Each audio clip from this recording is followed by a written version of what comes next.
తిరుమలలో శ్రీ వెంకటేశ్వర స్వామికి ఉన్న ప్రత్యేకత గురించి ప్రత్యేకంగా చెప్పాల్సిన అవసరం లేదు.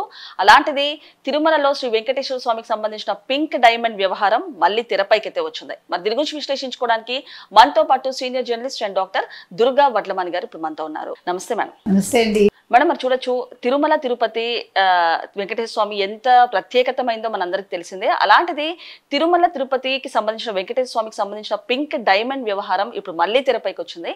ఏమంటారు మేడం? అంటే ఇది యాక్చువల్గా మనకి ఇవాళ మళ్ళీ తెర మీదకి వచ్చిందండి ఈ అంశం.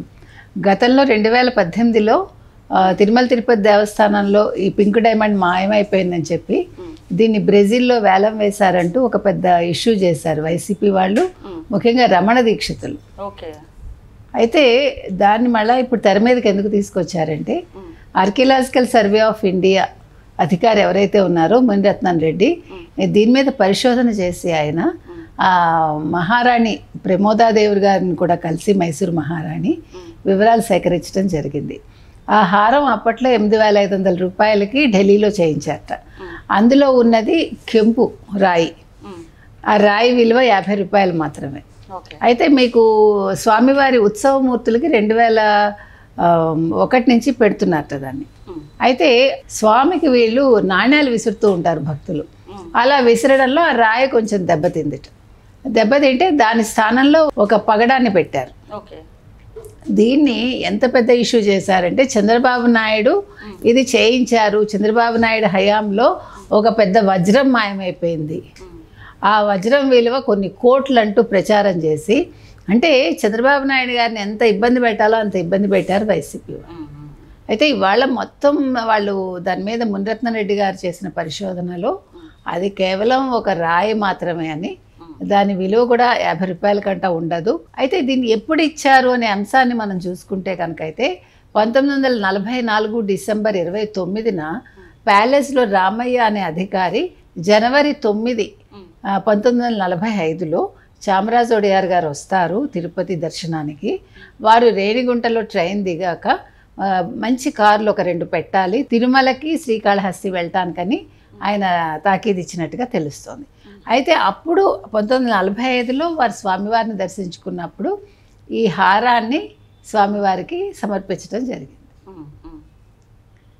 సో ఆల్మోస్ట్ 80 ఏళ్ళు అవుతుంది. ఆ తర్వాత ఏం జరిగిందంటే, ఇంకా రమణ దీక్షితులు ఏం చేశారంటే, ఈ కెంపుని జెనీవాలో దాన్ని వేలం వేశారు. తర్వాత దాని విలువ కొన్ని కోట్లు. తర్వాత ఆలయంలో కైంకర్యాలు సరిగా జరగట్లేదు, నిధుల కోసం అంతా తవ్వేశారు తిరుమలలో అంటూ అప్పట్లో రమణ దీక్షితులు చాలా పెద్ద ఎత్తున వివాదాలకి తెరలేపారనమాట. ఆ తర్వాత ఏం జరిగింది దీని మీద, అంతకుముందు 2009లో శ్రీవారి ఆభరణాల విషయంలో కొంచెం గందరగోళం వచ్చిందిట. అంటే ఆభరణాలు వివరాలు ఉన్నాయా లేదా అని. 2009లో ఈ కొన్ని ఆభరణాలు మాయమయ్యాయి, ఆభరణాల లిస్టు సరిగా లేదు అంటే, అప్పుడు ఏం చేశారంటే సుప్రీంకోర్టు మాజీ న్యాయమూర్తి జస్టిస్ జగన్నాథరావు నేతృత్వంలో ఒక కమిటీ, తర్వాత 2010లో జస్టిస్ వాద్వా నేతృత్వంలో మరో కమిటీ ఏర్పాటు చేశారట, టీటీడీ విజిలెన్స్ విభాగం. అయితే వీళ్ళు ఇచ్చిన నివేదికలో అధికారుల దగ్గర ఉన్న తిరువాభరణాలన్నీ కూడా వాళ్ళు మొత్తం లిస్టు చూసి, ఆ లిస్ట్ అంతా కరెక్ట్గా ఉంది, ఆభరణాలన్నీ సరిగ్గానే ఉన్నాయి, ఎక్కడ ఆభరణాలు మాయం అవ్వలేదు అని చెప్పడమే కాకుండా, శ్రీకృష్ణదేవరాయల కాలంలో వారిచ్చిన ఆభరణాలు మాత్రం ఈ లిస్టులో పొందుపరచలేదు, సో వాటిని పొందుపరచాలి అని మాత్రం వారు చెప్పడం జరిగింది. సో అంటే ఏమీ లేని ఇష్యూని మీకు గుర్తుంటే కనుక, అయితే అసలు తిరుమల తిరుపతి దేవస్థానానికి సంబంధించి 2018లో ఎంతలాగా చంద్రబాబు నాయుడు గారి పేరు బదనాం చేయాలని చూశారంటే అంతలా చూశారనమాట. దానికి రమణ దీక్షితులు గారు కూడా తోడయ్యారు. అయితే రమణ దీక్షితుల తర్వాత ఇటీవల కాలంలో మళ్ళా వారు అలా ఏమీ జరగలేదంటూ ఒక వివరణ కూడా ఇచ్చి, అంటే మళ్ళా టీటీడీలో చేరడానికి వారు ప్రయత్నించడం కూడా జరిగింది. నేను అనేది ఏంటంటేనండి, వీళ్ళందరూ కూడా అనూచానంగా వాళ్ళు వస్తూ ఉంటారు. అంటే వాళ్ళు అక్కడ వాళ్ళ అర్చక వృత్తిని చేస్తూ ఉంటారు కదా, అలాంటి వాళ్ళు ఏ పొలిటికల్ పార్టీ వచ్చినా పట్టించుకోకూడదు. పార్టీలు వస్తాయి వెళ్ళిపోతాయి, కానీ ఉండేది వాళ్ళే ఉంటారు పర్మనెంట్గా.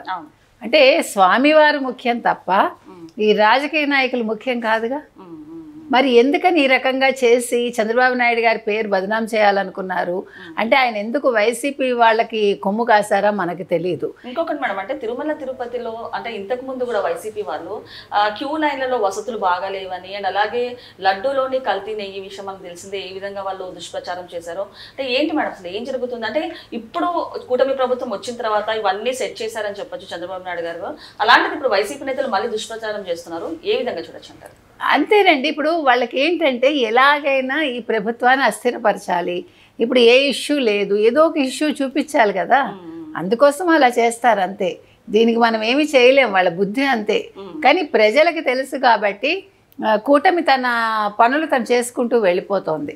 అందుకని ఎప్పుడు కూడా దేవుడితో పెట్టుకోకూడదండి మనం, ముఖ్యంగా వెంకటేశ్వర స్వామి గారితో అస్సలు పెట్టుకోకూడదు. ఆ స్వామి కనుక ఆగ్రహిస్తే చాలా దారుణాలు జరుగుతాయి, అనుగ్రహిస్తే చాలా మంచి జరుగుతుంది. కాబట్టి రాజకీయాల కోసం వెంకటేశ్వర స్వామిని కానీ తిరుమలని కానీ వాడుకోవాలనుకోవడం తప్పు, ఆ పవిత్రతను నాశనం చేయాలనుకోవడం మరో తప్పు, ఆభరణాల విషయంలో ఏదో గందరగోళం సృష్టించాలనుకోవటం కూడా తెలివి తక్కువతనం అని నా ఉద్దేశం. Okay madam, thank you.